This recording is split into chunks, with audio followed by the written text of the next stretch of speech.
This is the Content Marketing Podcast, episode number 229, Why Quizzes Belong in Your Content Marketing Mix, an interview with Josh Haynam of Interact Quiz Builder. Hello and welcome to the Content Marketing Podcast. This is the show where we help you grow your tribe and your bottom line through insanely good content. I'm your host, Rachel Parker of Resonance Content Marketing, and today is June 1st, 2017. Hello, or as we say in Texas, howdy, and thank you for joining us for today's episode of the Content Marketing Podcast.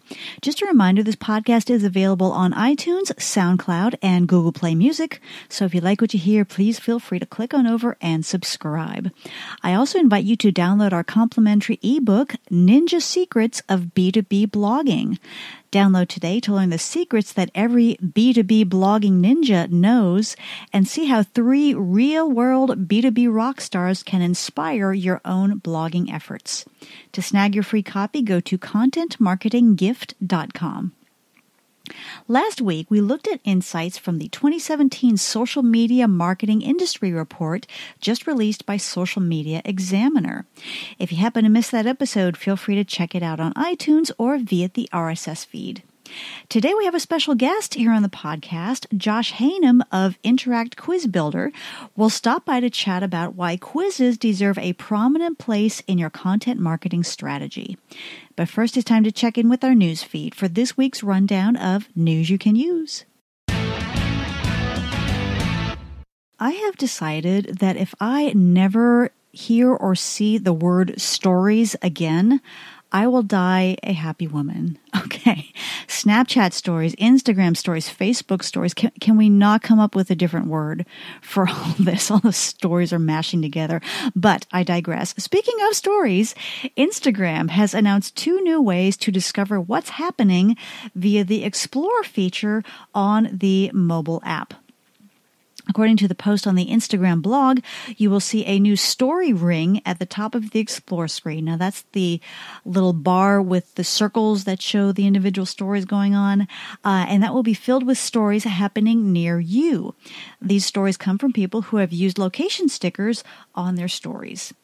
Instagram is also introducing hashtag stories, also on the Explore screen, to help you find stories related to your interests. When you search for a hashtag that happens to be popular, you may see a story ring at the top of the page featuring stories using that hashtag. So, the stories story continues with Snapchat. Snapchat is introducing a feature called Custom Stories. Oh, good heavens. Okay, this new feature will let you create a collection of images and videos and control who sees it.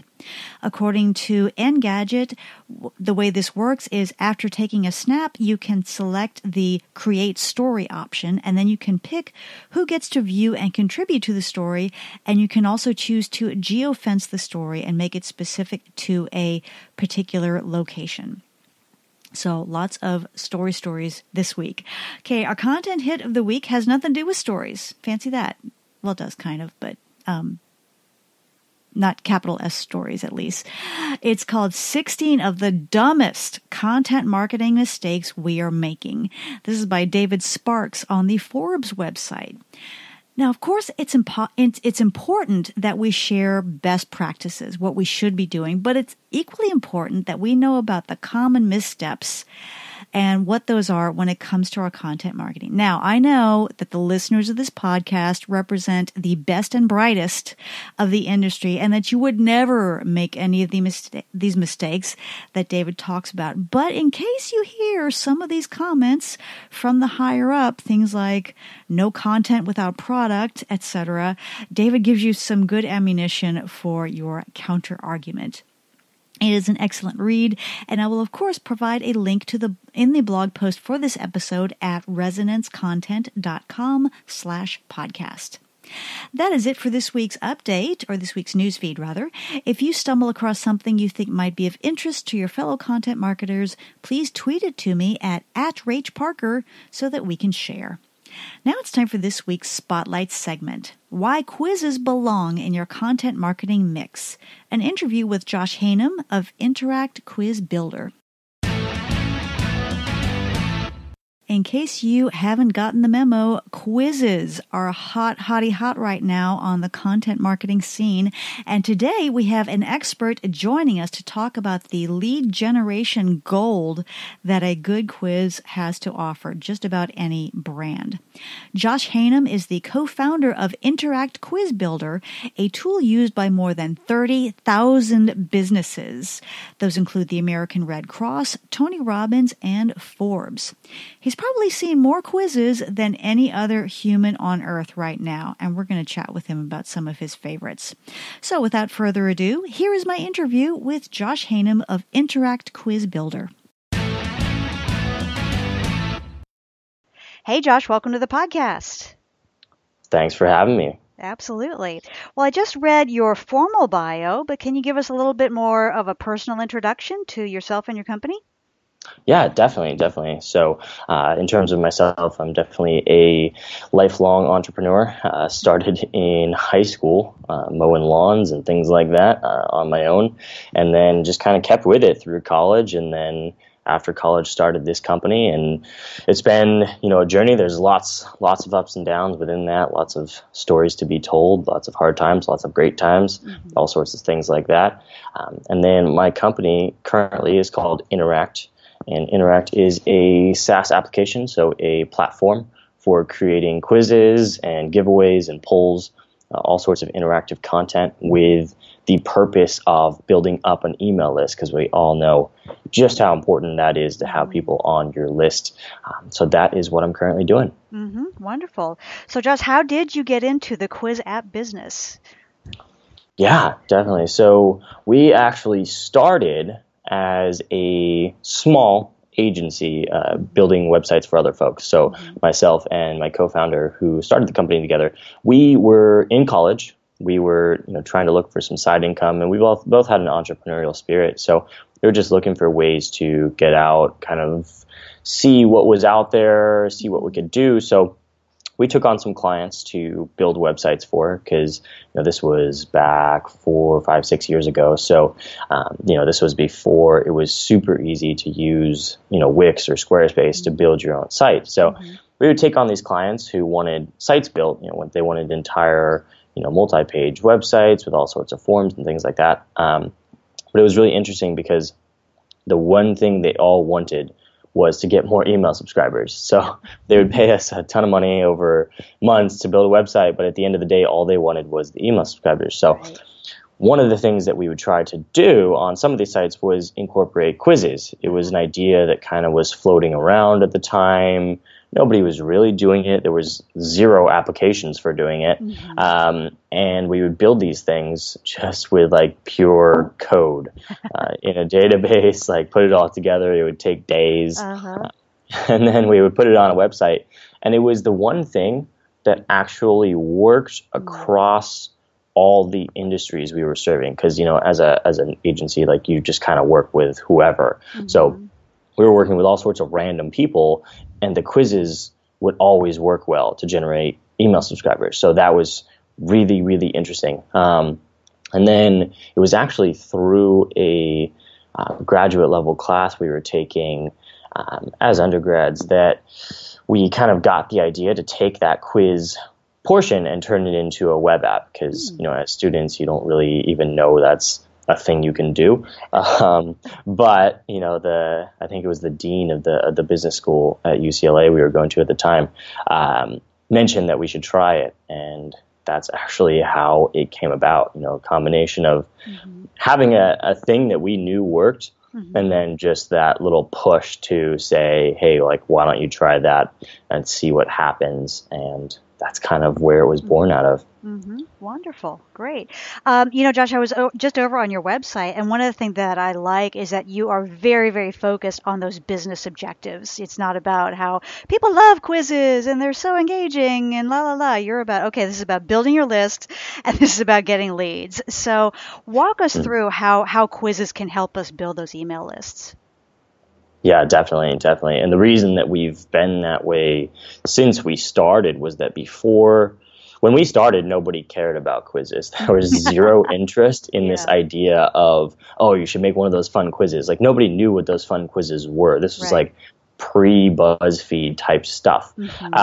So that's why we've always been about the business objectives. But basically the way a quiz works is you'll create, a fun quiz that's, BuzzFeed-esque, where it has, the fun questions and it's all pictures and things like that.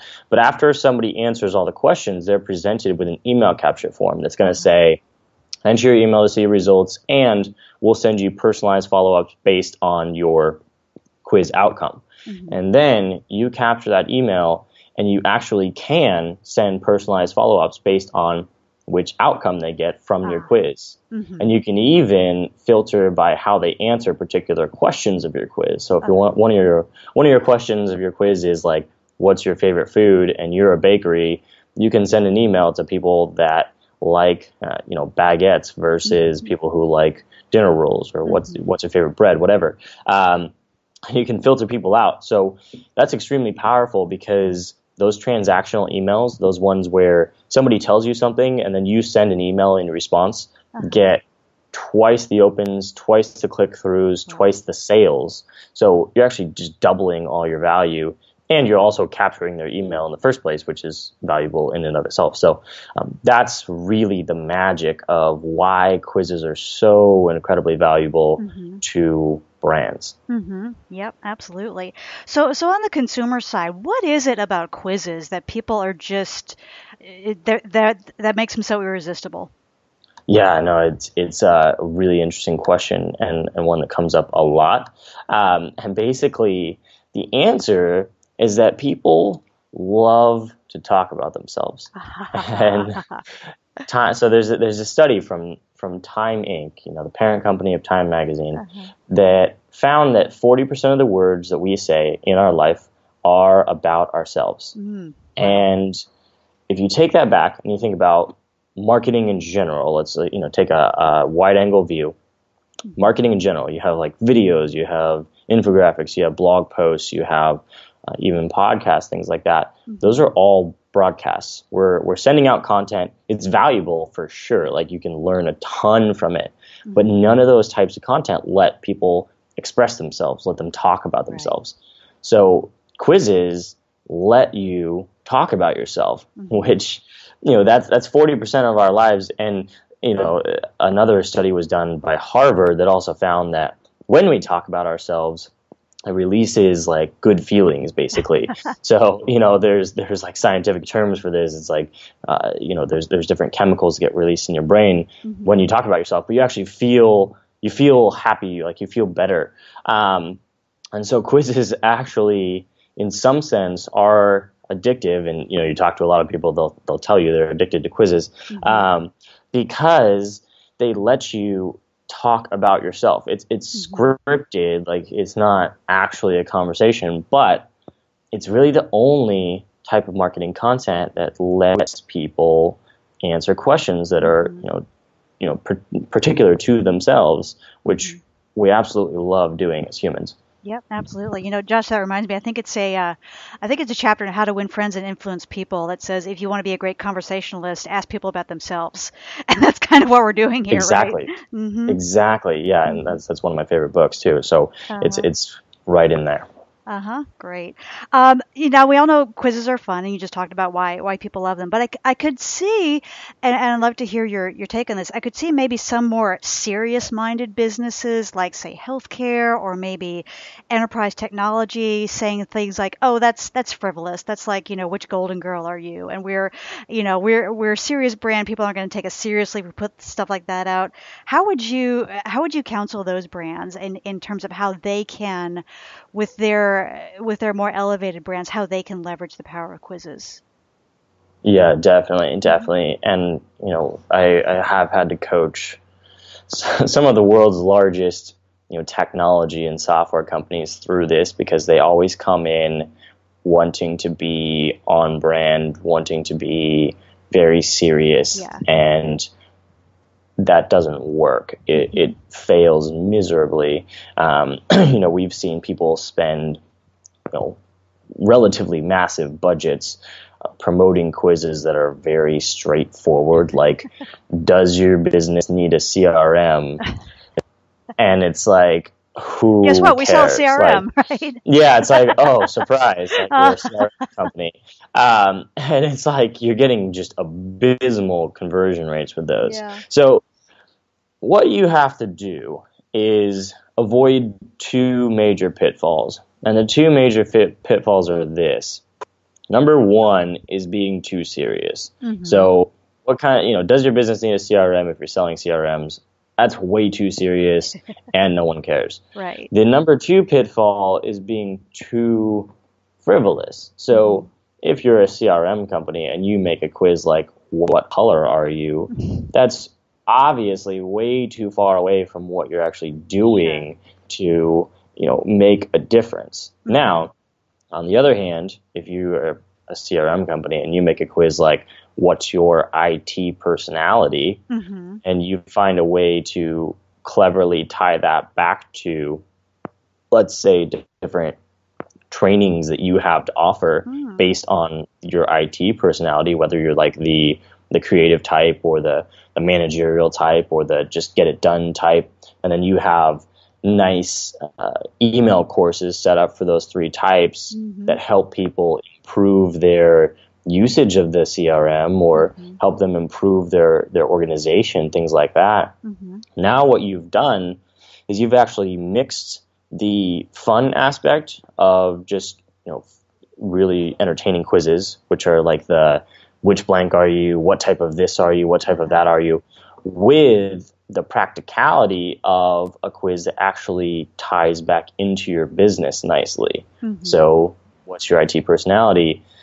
Can be applied to a CRM company. It can be applied to a database management company, anything like that, like cloud storage, all this kind of stuff that's relatively boring in general. But because you've mixed it with this entertaining side, that's where you really succeed. Yep, absolutely. And as you mentioned, for brands, really, the magic is in the follow-up.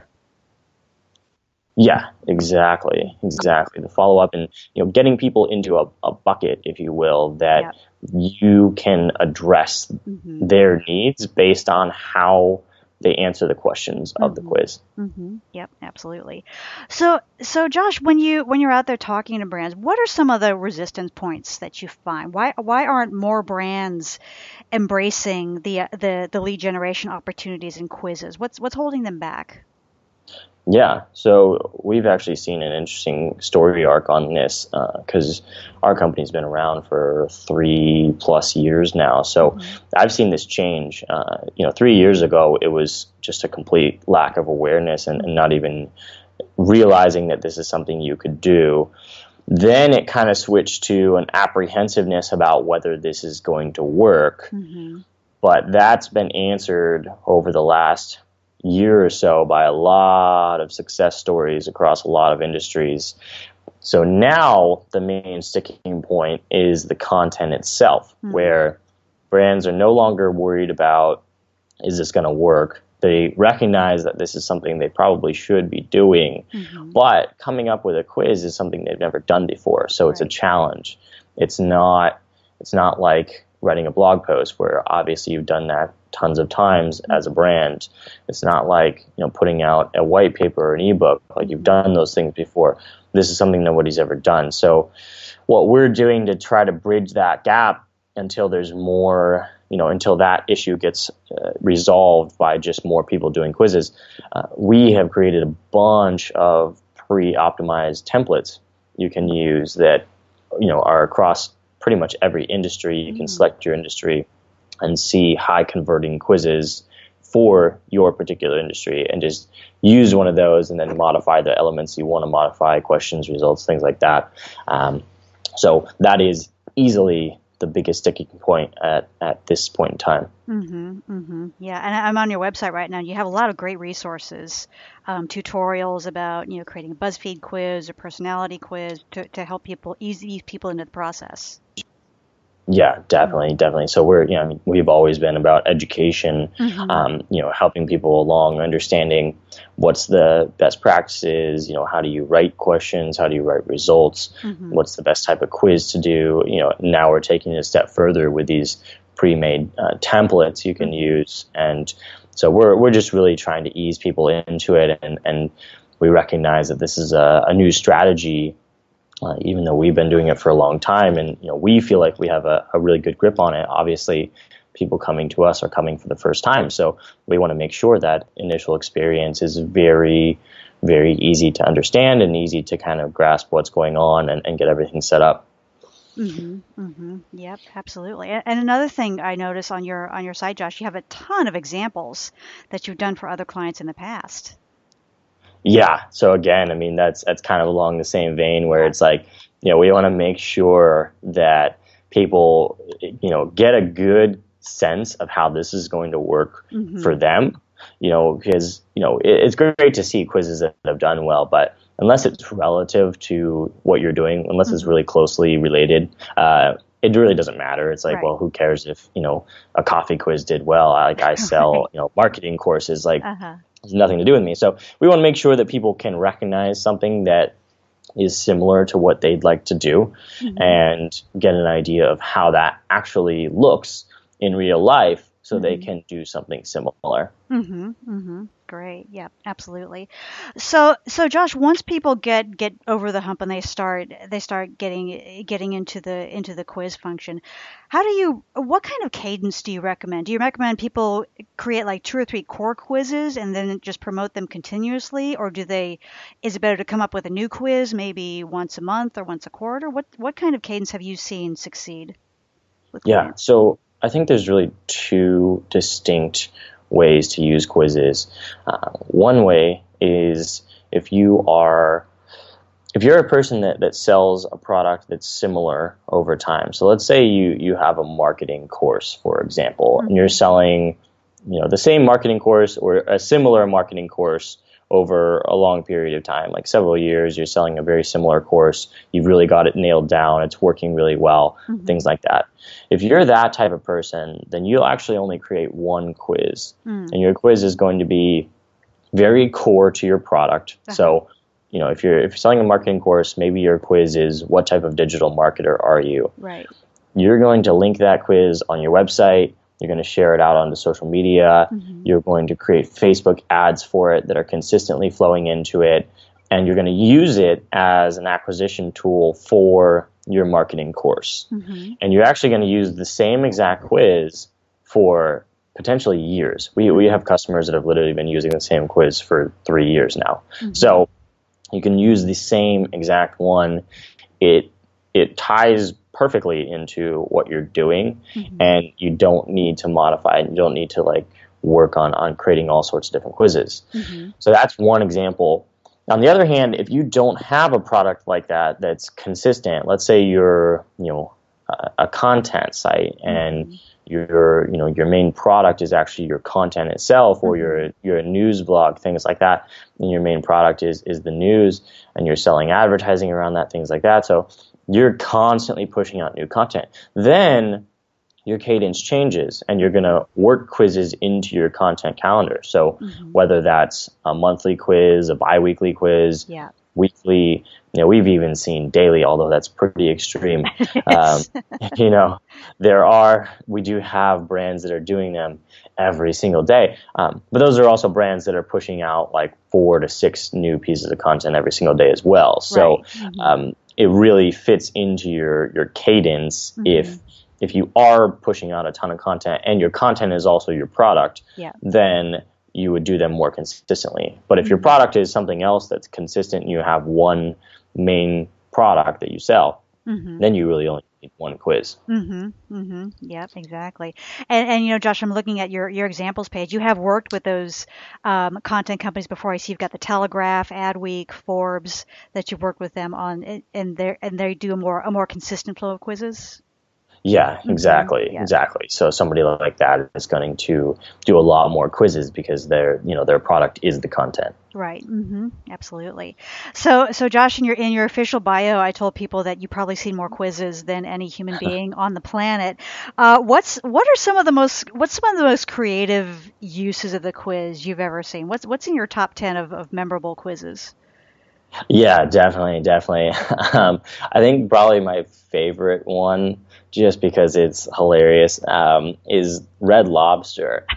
they did what kind of shrimp are you quiz, and it was absurd. Like this thing blew up. Like it was viral to the extreme. It is still, and it for all time, it's their most liked Facebook post. The thing got 192,000 likes. Wow. I've never seen anything like that before on any brand page. It did like millions of millions of quiz takers. The thing was just crazy. Like the amount of comments on that, it was like 15,000 comments. You got full on like arguments going on about which kind of shrimp is the best and what that means about your personality. And like, these are like professionals on here, like arguing about shrimp.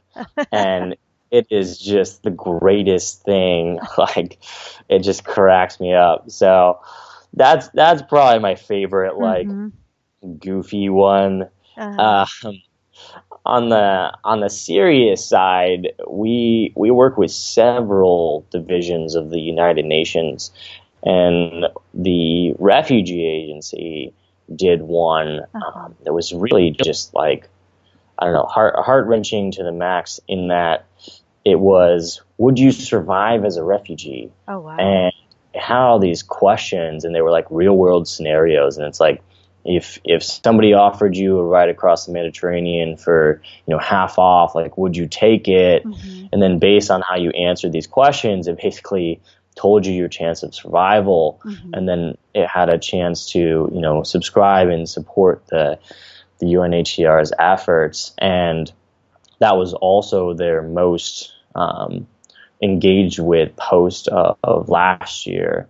So they, got a ton of play on that. And I think that's awesome, because, crises like that are so easy to brush over when you just see an article about it. But once you're personally invested and you're, again, like answering those personal questions, you really start to perk up and actually pay attention. So I just love that you can utilize it to just, make people aware of things and get them to actually connect on a more serious and personal level. Wow, that's great. Great example. So Josh, as you mentioned, when you guys started about 3 years ago, quizzes were not, it wasn't quite mainstream marketing quite yet, which is the opposite of what we see today. And what I wanted to ask you is, there are several other apps out there that people can use to create quizzes, to create promotions. So what is it about Interact that makes you unique? And what is it that attracts these big brands to you, and what keeps them coming back to Interact? Yeah, definitely. It's a great question. So there's really two things. The number one thing is our list building focus. So since we started before quizzes were a real thing that people did just like on their own, we started out as a way to build your email list through the medium of using quizzes. So our list building components are deeply integrated into what we do. Like I said, you can filter new email contacts based on which quiz outcome they get, how they answer a particular question, which quiz they took, all that kind of stuff. And then we also have integrations with Facebook ad pixels, so you can retarget based on which outcome somebody gets. So we have really, really strong ties into all of the email marketing programs, and we have integrations with all of them. Like literally any one you use, we have an integration. So that's our number one kind of thing that we've always focused on. Now, the other thing is that since we've been around and we've had time to really connect with our customers, like I said, I've seen more quizzes than probably anybody else on earth, and I would stick by that. And I probably also talked to more people about quizzes than anybody else on earth. And what that's allowed us to do, and now our team is having more conversations with people than really anybody else.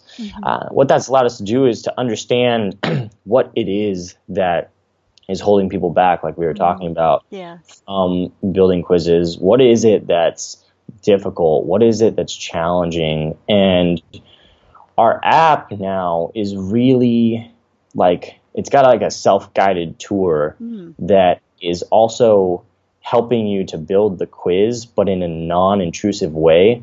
So it's not like we just have, these resources you can read and then try to figure it out. It's like those resources are built into the process of creating a quiz. So we walk you through it, but while we're walking you through it, you're actually building your own quiz. So not only are you learning how to create one, but you're also learning all the best practices. You're learning what you should be doing in particular, all that kind of stuff. And so, that's one of the really big reasons that a lot of the big brands end up using us, because they're coming through, they're checking out different apps, they're trying to decide which one to use, and they come across ours, and it's not just a bunch of form fields you can fill out and make a quiz out of. It's a process. It's a guiding, force that really shows you what you should be doing. And we take care of all the difficult bits. Like we have integrations to find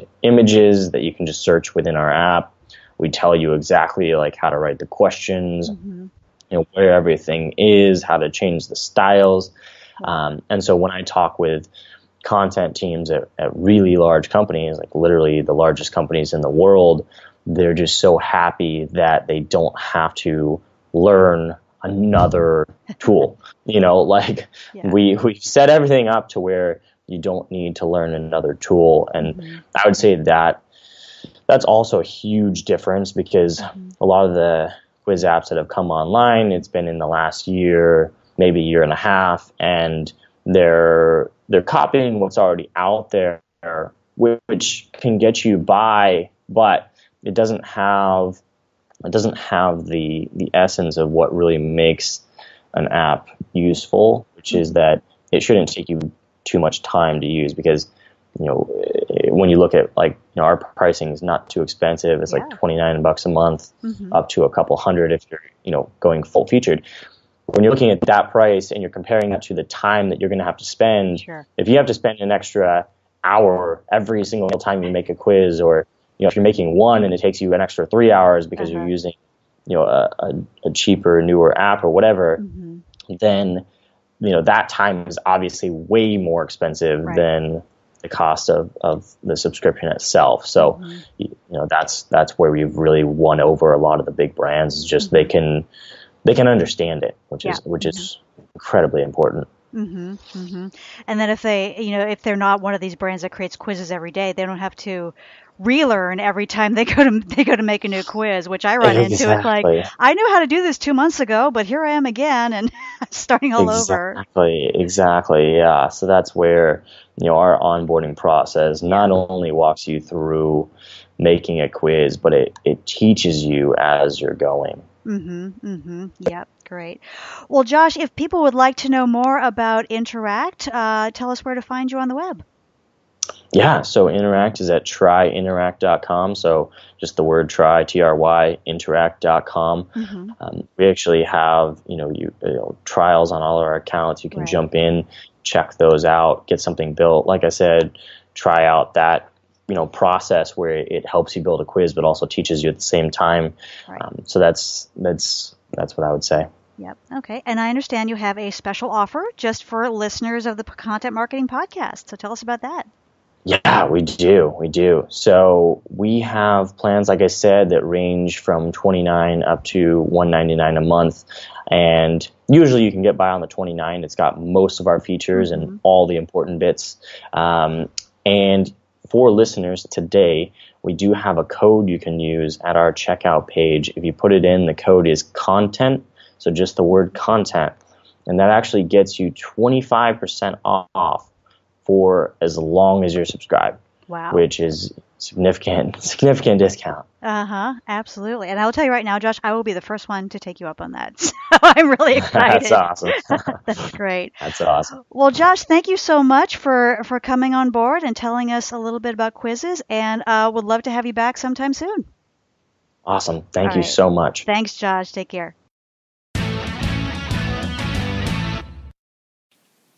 Many thanks again to Josh Haynam for enlightening us on why quizzes deserve a prominent place in our content marketing strategies. Once again, that website is tryinteract.com. That's tryinteract.com. And Josh's special offer is a 25% discount if you use the code CONTENT, CONTENT. And yes, I will be one of the first to take him up because that is a terrific offer. If you have any questions or want to add to the conversation, feel free to tweet me at @RachParker. Would love to hear from you. Now it's time for our content marketing tip of the week. One thing that Josh mentioned in our interview and that has really stayed with me is that the fortune is in the follow-up. And that is so true. I talk to a lot of organizations and they say, oh, we want to generate leads. We want to just kill lead generation. We want to kick it out of the park. But all too often what happens is they launch these great campaigns and they spend thousands of dollars on these elaborate campaigns. And then those leads come in and then what do they do with them? Sometimes they have no idea. Sometimes they'll just send them kind of a flimsy sales pitch and hope that they, come on board, and they really miss out on a lot of opportunities. So what we need to remember is getting that lead, getting that email address is really the first step. It's the first step in what needs to be a very strategically put together process. So before you create that quiz or whatever you're going to do to generate leads, have a plan in place for how you're going to follow up with those folks. As Josh mentioned, sometimes people will automatically send people a little mini course, like six lessons on whatever it is their quiz results conveyed. So we want to follow up with those folks, but not in a salesy way. Remember, we are content marketers. These folks are still at the top of the funnel. We want to engage them in a way that wants them to continue engaging with you. And yes, when they get to the right point, we do want to see about getting them into a sales conversation and turn that lead into a customer. Okay, campers, that is it for me today. I hope you've enjoyed this episode of the Content Marketing Podcast, and I want to say thanks again to our special guest, Josh Haynam. If you like what you've heard today, please feel free to subscribe on iTunes or Stitcher or Google Play Music or via our RSS feed. And if you really like what you've heard, please leave us a quick review on iTunes. And I want to say thank you so much to everyone who has left us wonderful reviews so far. Really, really appreciate it. Also, if you want to learn more about content marketing, you will definitely want to grab a copy of my book, The Content Marketing Coach, Everything You Need to Get in the Game and Win, which is now available in book and Kindle format. To learn more about the book and to download a free chapter and to see what thought leaders like Joe Pulizzi and Jay Baer had to say about the book, visit contentmarketingcoachbook.com. As you know, I always like to leave you with a quote, and today's comes from Norman Vincent Peale. He once said, quote, "The trouble with most of us is that we would rather be ruined by praise than saved by criticism," unquote. Again, this is Rachel Parker with Resonance Content Marketing. Thank you again for listening, and we will see you again next week. Take care.